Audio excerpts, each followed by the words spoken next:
Welcome MBA 4 semester students marketing of services के आज के इस वीडियो लेक्चर के अंदर आप सब बच्चों का स्वागत है। आज अपन लेक्चर नंबर 10 को पढ़ेंगे और लेक्चर नंबर 10 क्या कहता है, प्रिंसिपल ऑफ पोजीशनिंग स्ट्रेटजी। तो जैसे अपन ने लेक्चर नंबर 9 के अंदर टारगेट मार्केट को पढ़ा था कि टारगेट मार्केट करते वक्त हमें कौन कौन सी स्ट्रेटजीज़ का ध्यान रखना चाहिए, तो आज हम बात करेंगे कि हमें पोजीशनिंग स्ट्रेटजी के लिए क्या पढ़ना चाहिए, क्या करना चाहिए, क्या होती है मार्केट पोजीशनिंग। तो जिस तरीके से हम अपने कस्टमर को अपनी प्रोडक्ट और सर्विसेज के बारे में बताते हैं, उनको अवेयर कराते हैं और कोशिश करते हैं ये समझाने की कि आप वो प्रोडक्ट और वो सर्विसेज आपको कहाँ मिलेगा, कब मिलेगा, कैसे मिलेगा, और इस तरीके से हम उनके माइंड के अंदर अपनी प्रोडक्ट और अपनी कंपनी की इंफॉर्मेशन क्या करते हैं, पोजीशन करने की कोशिश करते हैं।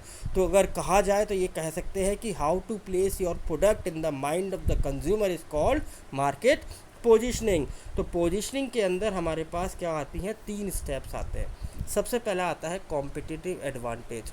तो आप कॉम्पिटिटिव एडवांटेज 4 तरीक़ों से कर सकते हैं, प्रोडक्ट के बेसिस पर, सर्विस के बेसिस पर, पीपल के बेसिस पर और इमेज के बेसिस पर। ऐसे ही after getting the competitive advantage second step पे चलेंगे। सेकंड स्टेप क्या कहता है कि आपको राइट एडवांटेज सेलेक्ट करना है। राइट एडवांटेज के अंदर भी कौन सा, कि आपको कौन सा डिफरेंसेस जो है प्रमोट करना है in the comparison of your competitor, और कितने करने हैं और कौन सा करना है।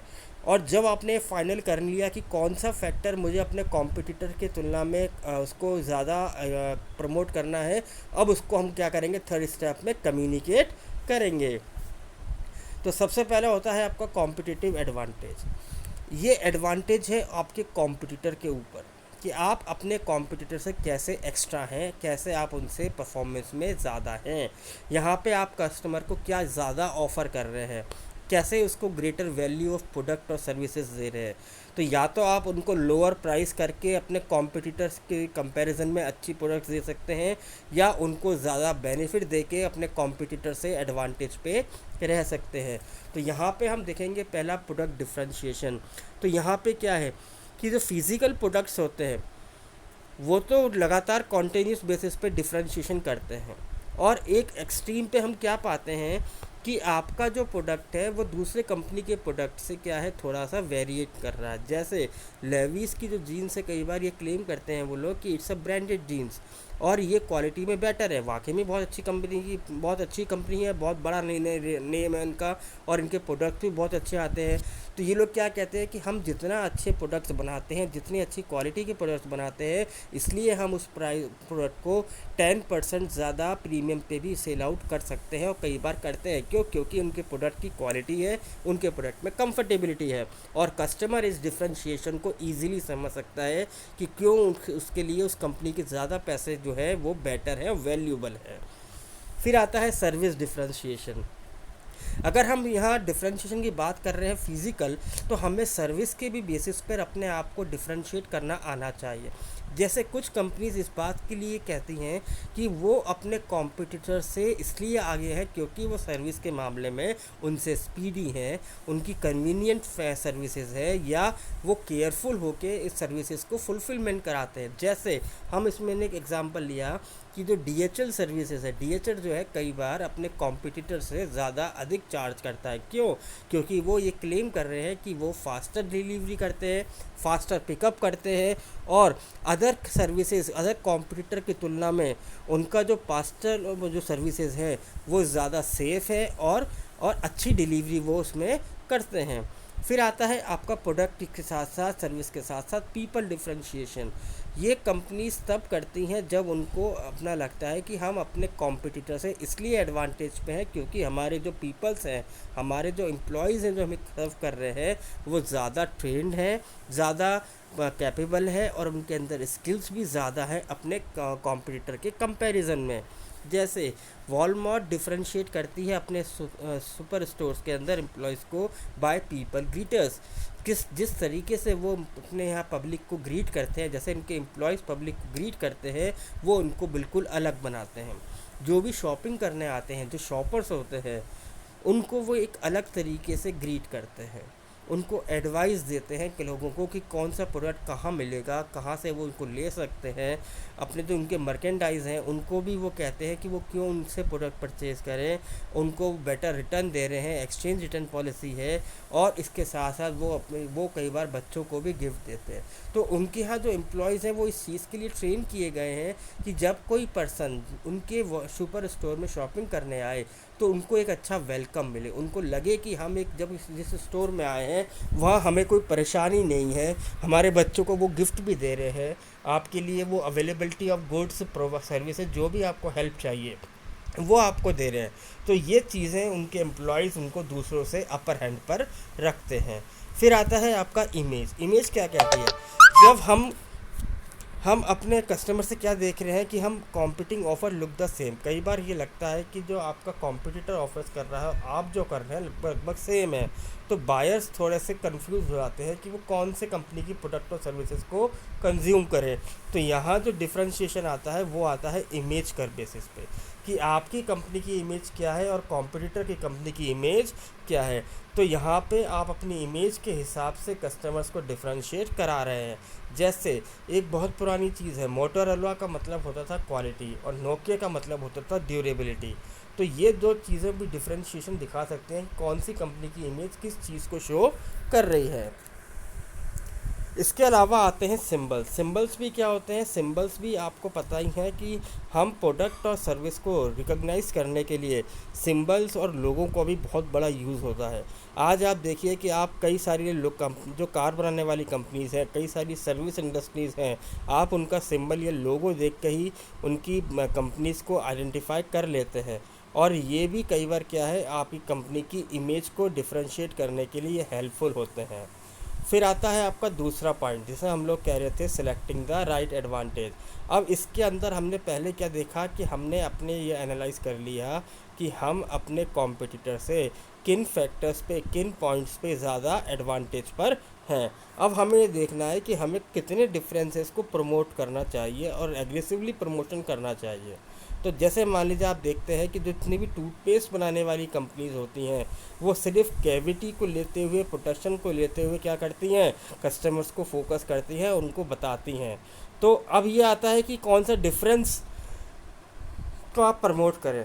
तो कंपनीज़ क्या करती हैं, जब ये लोग इस फैक्टर को यूज़ करते हैं, इस पॉइंट की तरफ जाते हैं, तो उनको ये बड़ा केयरफुली ध्यान रखना चाहिए क्योंकि ये वो फैक्टर है जो आपको आपके कॉम्पिटिटर से अलग कर रहा है। यदि आप भी उसी पॉइंट को लेके प्रमोशन कर रहे हैं तो कंज्यूमर के माइंड में आप अपने प्रोडक्ट या सर्विसेज को प्लेस नहीं कर पाएंगे। तो यहाँ पे हम क्या देख रहे हैं, ये जो डिफ्रेंशिएशन है इसके लिए हमने एक क्राइटेरिया बनाया है। तो वो क्राइटेरिया क्या कहता है, जैसे इम्पॉर्टेंट, कि वो जो डिफरेंस है वो कितना इम्पॉर्टेंट है आपके कस्टमर के लिए, ऐसे ही कितना अलग है, क्या डिफरेंशियल, क्या स्पेशल फीचर्स आपको नज़र आता है, हाउ योर कंपनी और प्रोडक्ट और सर्विसेज और ये जो फैक्टर आप ले रहे हैं क्या वो आपके कॉम्पिटिटर से सुपीरियर है। इसके अलावा क्या कस्टमर इसको अफोर्डेबल है, कस्टमर इसको रिकॉग्नाइज कर पाएगा, और क्या ये फैक्टर अगर आप यूज़ करते हैं तो आफ्टर प्रमोशन के जो आप फीडबैक एक्सेप्ट कर रहे हैं, जो आप एक्सपेक्ट करके चल रहे थे, क्या वो प्रॉफिट आपको मिलेगा। अगर इन सब का जवाब हाँ आता है और आपको लगता है पॉजिटिव है तो आप उस फैक्टर को क्या कर सकते हैं, प्रमोट कर सकते हैं।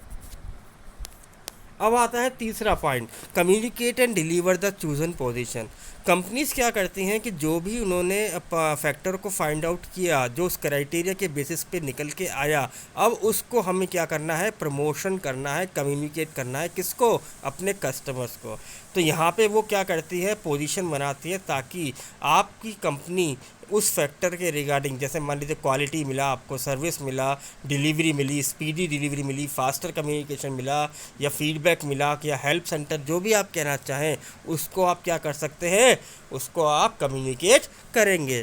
फिर आता है आपका प्रिंसिपल ऑफ मार्केट पोजीशनिंग क्या कहती है। एक बार आपने सेगमेंट डिसाइड कर लिया कि आपके प्रोडक्ट के लिए अप्रोप्रिएट सेगमेंट कौन सा है, तो चैलेंज क्या आता है? पोजीशनिंग। पोजीशनिंग क्या कहती है? आप कैसे कस्टमर के माइंड में अपनी कंपनी की इमेज को स्टेबल करेंगे, कैसे उसको लगाएंगे कि कस्टमर के माइंड में कि जब भी वो इस प्रोडक्ट और सर्विस का नाम देखे या सुने तो वो सबसे पहले आपकी कंपनी के बारे में सोचे।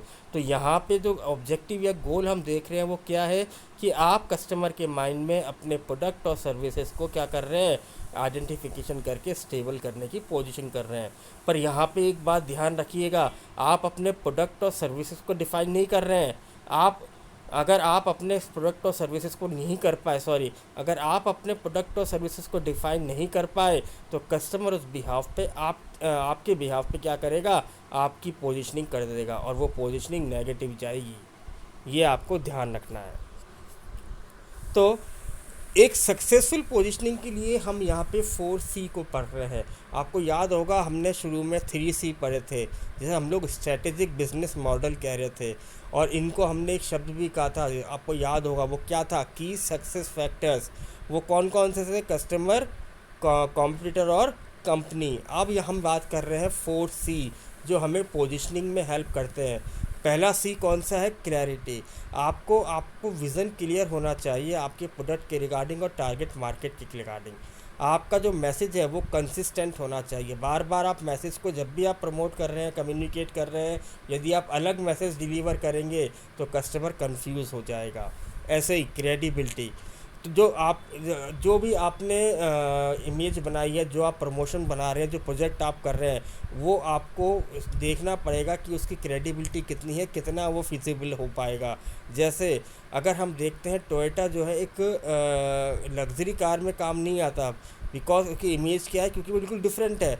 तो जब उसको अपनी एक लग्जरी कार का प्रमोट करना था तो उन्होंने उसके लिए नया पूरा सेगमेंट तैयार किया, नया नाम रखा, ताकि लोगों के माइंड में उस इमेज को, जो उन्होंने लोगों को पता है कि Toyota is not making luxurious cars, इस कार अच्छी बनाती है, नो डाउट, कोई खराबी नहीं है, टेक्नोलॉजी बहुत अच्छी है, कंफर्टेबल कार है, पर लग्जरी कार के मामले में उन्होंने फिर लेक्सस को क्या किया? इंट्रोड्यूस किया। फिर हम बात करते हैं कॉम्पिटिटिवनेस। तो जब हम कॉम्पिटिटिवनेस की बात कर रहे हैं तो पोजीशनिंग करते वक्त हमें वो देखना है कि आपका जो फैक्टर है वो यूनिक होना चाहिए। ऐसे फैक्टर्स होने चाहिए जो आपका कॉम्पिटिटर यूज़ नहीं कर रहा। वो यूनिकनेस आपके उस फैक्टर में होनी चाहिए जो आप कम्युनिकेट करना चाह रहे हो, और जो फैक्टर है वो वैल्यूबल भी होना चाहिए। जब तक कस्टमर को उस फैक्टर की वैल्यू समझ में नहीं आएगी तब तक वो आपके प्रोडक्ट, आपकी कंपनी, आपकी इमेज, उस कंपनी की इमेज को अपने माइंड में आने नहीं देगा। तो यूनिकनेस और वैल्यू ये भी हमें क्या करनी है? ध्यान में रखनी है। ये एक मैंने आपको छोटा सा एक पिक्चर दिखाई है जिसके अंदर हमें देख रहे हैं कि कस्टमर जो है कई बार अपने माइंड में किस तरीके से बात करता है, अपने माइंड में किस तरीके से चीज़ों को रखता है। तो यहाँ हमें दिखाई दे रहा है high quality, low quality, high price और लो प्राइस। तो यहाँ आप खुद भी देख सकते हैं कि आप कंपनी के बारे में, प्रोडक्ट्स के बारे में कैसे आप सोच रहे हैं। कौन सा प्रोडक्ट लो प्राइस का है, कौन सा प्रोडक्ट हाई प्राइस का है, कौन सा हाई क्वालिटी का है, कौन सा लो क्वालिटी का है। ये एक सिंपल परसेप्शन है, परसेप्चुअल मैपिंग है। तो इसके अंदर कोई वैसा नहीं है कि हम उसको क्लेम करें। तो ये आपको इस बात का ख्याल रखना है। सिंपल परसेप्शन और पोजीशनिंग की तरह से सोचते हुए हम इस चीज़ को डिज़ाइन कर सकते हैं। तो आई होप कि बच्चा आपको टॉपिक समझ में आया होगा। Thank you very much.